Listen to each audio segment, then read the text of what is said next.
Hello everyone, welcome to my channel Living Life with UPSC and nature. तो आज का हमारा टॉपिक है होम रूल आंदोलन।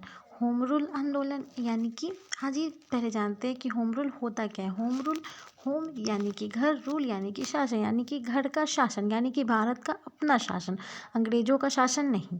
तो होम रूल आंदोलन 1916 ईस्वी में शुरू हुई थी।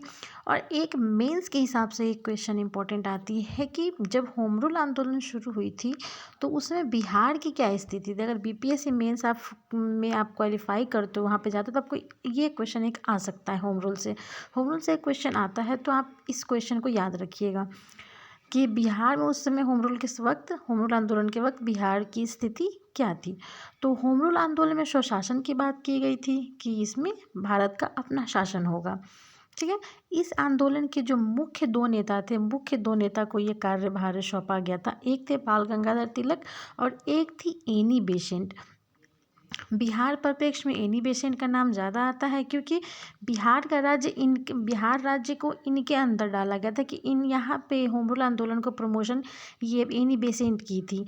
तो क्षेत्र का विभाजन इन दोनों मुख्य नेताओं के बीच हुआ था। तो बाल गंगाधर तिलक को मिला था मध्य प्रांत बरार, लेकिन उसमें महाराष्ट्र यानी कि एवं मुंबई को छोड़कर उनको मिला था। बाकी जो शेष जितने भी पार्ट है वो मिल गए थे एनी बेसेंट को, यानी कि बाल गंगाधर को क्या मिला था, मध्य प्रांत और बराड़, महाराष्ट्र मुंबई को छोड़ के।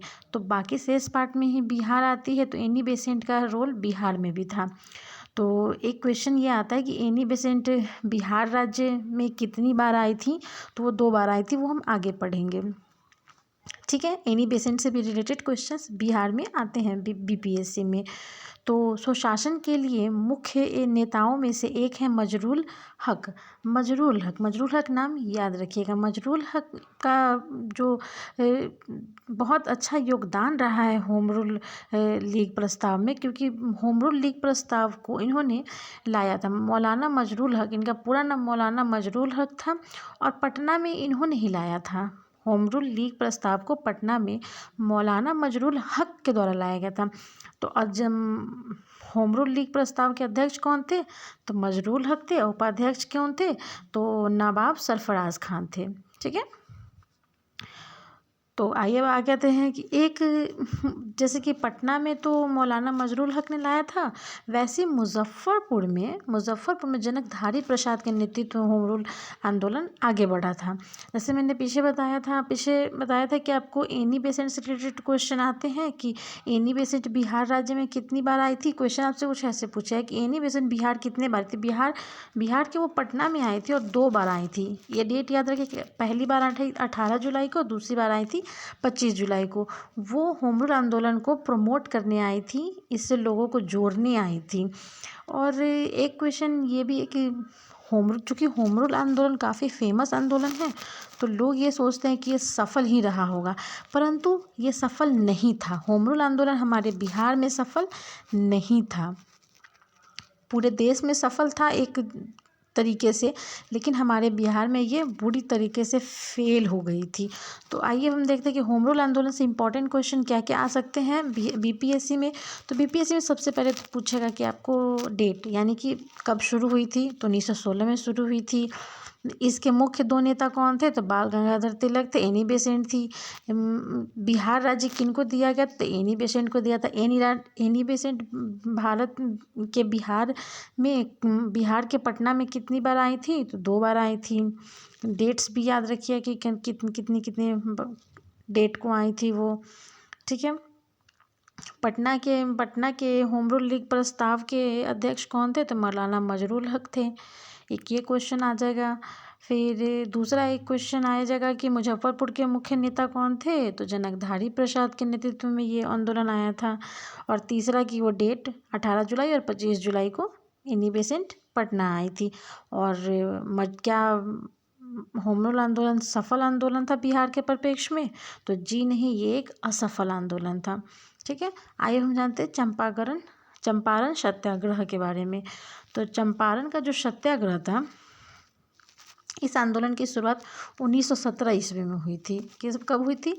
चंपारण सत्याग्रह की शुरुआत कब हुई थी? 1917 ईस्वी में हुई थी। क्यों हुआ था ये सत्याग्रह? तो नील की खेती के लिए हुआ था। आपसे क्वेश्चन आता है कि चंपारण का सत्याग्रह शुरू कब हुआ, क्यों हुआ था? तो नील की खेती के लिए नील की खेती के खिलाफ शुरू हुई थी। कब शुरू हुई थी? तो 1917 ईस्वी में शुरू हुई थी। एक क्वेश्चन आता है, एक टर्म है नीलहे साहब। नीलहे साहब किन के लिए प्रयोग किया जाता है? क्वेश्चन कुछ ऐसा आता है, नीलहे साहब किन के लिए प्रयोग किया जाता है?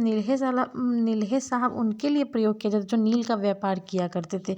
मुख्यतः अंग्रेज ही नील का व्यापार करते थे। नील की खेती 3 तरीके की होती है। तो एक तो होता है कि जिरात। यहाँ पे वर्ड्स को याद रखना इम्पोर्टेंट है कि नील की खेती के लिए जो टर्म्स यूज होते हैं, फर्स्ट जिरात, आसामी बार, खुश्की या कुर्तौली।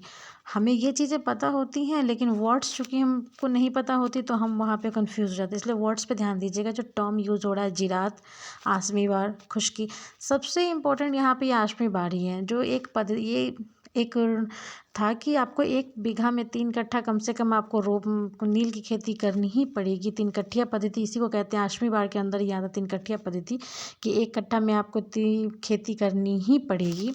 तो ये था। और ये चीज़ आ गया।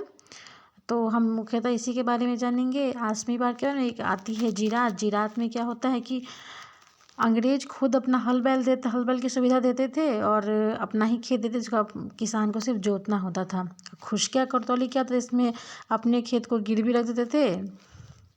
अंग्रेज अपने खेत को गिरवी रख के अंग्रेज को पास रखना पड़ता था। ठीक है, लेकिन हमें मुख्यतः इसके बारे में पढ़ना है, आठवीं बार यानी 3 कट्ठिया पद्धति के बारे में पढ़ना है। आइए अब हम जानते हैं मुस्लिम लीग के बारे में।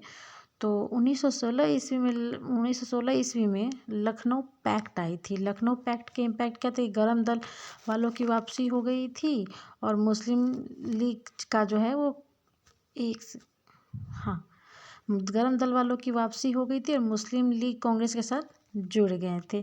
ठीक है, लखनऊ अधिवेशन में गांधी जी आए थे। एक क्वेश्चन आता है कि क्या लखनऊ अधिवेशन में गांधी जी आए थे? तो गांधी जी के बारे में आप जितना जाने उतना कम है। आपको एक बात पता होना चाहिए कि गांधी जी के ऊपर पीएचडी भी की जा सकती है, पीएचडी भी होती है गांधी जी के ऊपर। तो लखनऊ अधिवेशन में गांधी जी आए थे? जी हाँ, बिल्कुल आए थे।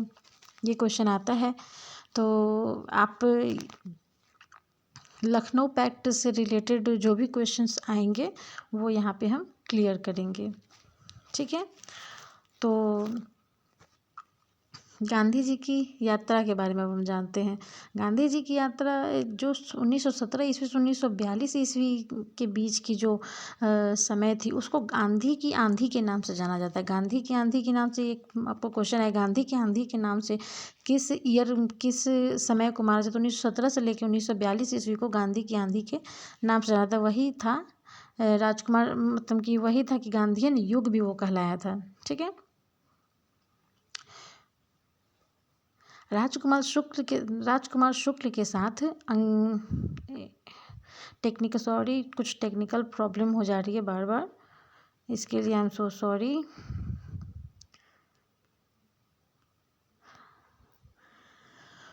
आइए अब हम जानते हैं गांधी जी की यात्रा के बारे में। ठीक है, तो 1917 से 1942 ईस्वी को गांधी की आंधी के नाम से जाना जाता है। ठीक है, राजकुमार शुक्ल के साथ गांधी जी 9 अप्रैल 1917 ईस्वी को कलकत्ता से चले थे और 10 अप्रैल 1917 ईस्वी को पटना पहुंचे थे। ये क्वेश्चन इंपॉर्टेंट है कि गांधी जी के राजकुमार शुक्ल के साथ गांधी जी कलकत्ता कब निकले थे और पटना कब पहुंचे थे? 9 अप्रैल को निकले थे और 10 अप्रैल को पहुंचे थे। ठीक है, गांधी जी के ऊपर, गांधी जी से रिलेटेड जितने भी क्वेश्चन आएंगे उन्हें हम ध्यान दे के पढ़ेंगे। तो इसीलिए यहाँ पे गांधी जी की यात्रा से रिलेटेड एक एक पॉइंट्स को हम देखेंगे और एक एक पॉइंट से हम क्वेश्चन को एराइज करेंगे ताकि एग्ज़ाम टाइम पे हमें प्रॉब्लम ना हो। तो जब गांधी जी कलकत्ता से चले थे और पटना पहुँचे थे तो वहाँ तो पटना में वो किनके यहाँ रुके थे, ये भी एक क्वेश्चन आता है कि पटना में वो किनके यहाँ रुके थे। तो मजहरुल हक के यहाँ रुके थे। किनके यहाँ रुके थे? मजहरुल हक के यहाँ रुके थे। 15-16 अप्रैल के बीच वो मोतिहारी पहुँच गए थे गांधी जी। और चंपारण में गांधी जी के जो साथी थे, चंपारण की यात्रा एक काफ़ी एग्जाम पर्पज से इम्पोर्टेंट यात्रा मानी जाती है कि चंपारण की यात्रा से क्वेश्चन आते हैं। तो इनकी चंपारण यात्रा में गांधी जी के साथी कौन कौन थे? तो आपको ये 3-4 नाम तो आपको मुख्यतः याद ही होनी, जैसे कि डॉक्टर राजेंद्र प्रसाद, मजरूल हक, अनुग्रह नारायण सिन्हा, ब्रजकिशोर प्रसाद, राजकुमार शुक्ल। ये 5 नाम तो आपको बिल्कुल याद होना चाहिए। अगर आपको ये 10 नाम याद रहते हैं तो बहुत अच्छा है। ठीक है, तो ये सब पहुँचे थे मोतिहारी में। ठीक है, एक क्वेश्चन ये आता है कि जब गांधी जी मोतिहारी पहुँचे थे अपने नेताओं के साथ, तो वहाँ के मोतिहारी के राज्यपाल कौन थे? तत्कालिक राज्यपाल कौन थे? तत्कालिक राज्यपाल थे एडवर्ड गेट। तत्कालिक राज्यपाल थे एडवर्ड गेट। गांधी जी को मिलने के लिए उन्होंने बुलाया। तो जब गांधी जी मोतिहारी पहुँचे थे तो एडवर्ड गेट वहाँ के तत्कालिक राज्यपाल थे। तो उन्होंने गांधी जी को बुलाया कि आइए गांधी जी, जलपान कीजिए हमारे यहाँ, उनको इनविटेशन दीजिए, हमारे यहाँ थोड़ा रुकिए, वार्तालाप करेंगे। लेकिन उनका मंशा, जो एडवर्ड गेट थे, उनकी मंशा ये नहीं थी कि गांधी जी से वार्तालाप किया जाए या फिर किसी प्रॉब्लम पे बात किया जाए। उनका मकसद कुछ ऐसा था कि गांधी जी को मार दिया जाए। ठीक है, तो उनकी प्लानिंग ऐसी थी कि वो शरबत में जहर डालकर पिलाने की उनकी साजिश थी। तो जिस साजिश को नाकामयाब किसने किया था? तो बतरख खान ने इस साजिश को नाकामयाब कर दिया। क्वेश्चन आता है कि एडवर्ड गेट के द्वारा जब गांधी जी को जहर दिया जा रहा था तो उसकी इस साजिश को नाकामयाब किसने किया था? तो बतरख खान ने इस साजिश को नाकामयाब किया था। तो चूंकि बतरख खान ने गांधी जी की जान बचाई थी, इसीलिए राजेंद्र प्रसाद ने मोतिहारी का एक स्टेशन है जिसे बतरख खां के नाम से लिखवा दिया कि उस स्टेशन का नाम बतरख खां है। ठीक है, बतरख खां आप देखिए या फिर बतख खां, दोनों नाम आपको मिलते हैं। ठीक है, तो आपको ऑप्शन में जो नाम दिया हो आप उसके साथ जा सकते हैं। तो एडवर्ड गेट ने जब वहाँ पे गांधी जी गए, वार्तालाप हुआ, तो एक एग्रीयन कमेटी बनाई गई। तो उसी एग्रीयन कमेटी के बारे में हम जानते हैं, जिसमें ये था कि चंपारण में नील की जो खेती हो रही, जिससे किसानों को बहुत ज़्यादा प्रॉब्लम हो रही थी, क्योंकि नील की खेती से खेत क्या होते हैं कि बंजर हो जाते हैं। एक्चुअली उसमें नील की खेती में इतना ज़्यादा केमिकल होता है कि आप फिर उस खेत पे आप कुछ उगा नहीं सकते हो नेक्स्ट 10 ईयर तक। तो इसीलिए किसानों को बहुत नुकसान होता था। और इनकी पद्धति थी कि नहीं भैया, आपको 1 बीघा में से 3 कट्ठा में आपको रोपना ही पड़ेगा नील। ज़बरदस्ती ये काम करवाते थे। तो इसीलिए चंपारण की यात्रा हुई और उसके बाद मोतिहारी पहुँचे गांधी जी, और वहाँ पे एक एग्रीयन कमेटी बनाई गई जिसमें कि 6 लोग थे। तो भारतीय प्रतिनिधि की तरफ से थे गांधी जी और अंग्रेज की तरफ से थे प्रतिनिधि डी रीड। ठीक है, चंपारण एग्रीयन कमेटी में कुल 6 लोग सदस्य थे, जिसमें से गांधी जी थे। अध्यक्ष का नाम यहाँ पे चंपारण एग्रीयन कमेटी के अध्यक्ष कौन थे? FC सिलाई थे। ठीक है, ये और बाकी सदस्य के बारे में भी हम जान लेंगे कि बाकी सदस्य कौन कौन से थे। तो बाकी सदस्य थे LC आर्मी, दूसरे थे राजा हरि प्रसाद, तीसरे थे DJ रीड, और फिर जी रैली, गांधी जी और नारायण सिंह। ये सदस्य थे। सदस्य नहीं भी याद रखें आप, लेकिन आपको ये याद होना चाहिए इस कमेटी के बारे में कि इसमें कुल 6 लोग थे इस कमेटी में। इसके भारत की तरफ से प्रतिनिधि गांधी जी थे और अंग्रेज की तरफ से प्रतिनिधि डी रीड थे। ठीक है, कमेटी के अब रिपोर्ट के बारे में वार्तालाप करते हैं। कमेटी की रिपोर्ट में क्या आया था? तिनकठिया, इसी कमेटी की रिपोर्ट में ये आया कि तिनकठिया पद्धति की पूर्ण समाप्ति हो गई।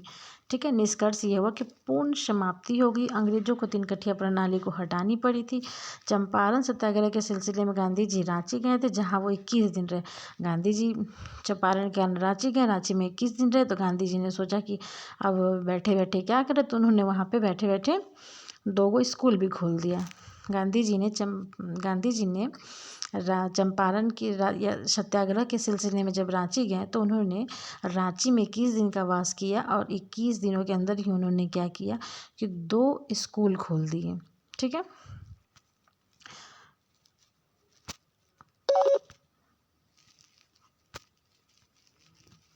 तो पहली स्कूल जो खुली थी वो खुली थी 14 नवंबर 1917 ईस्वी को बड़हड़वा में। दूसरी स्कूल जो खुली थी 20 नवंबर को भितड़वा में। ठीक है।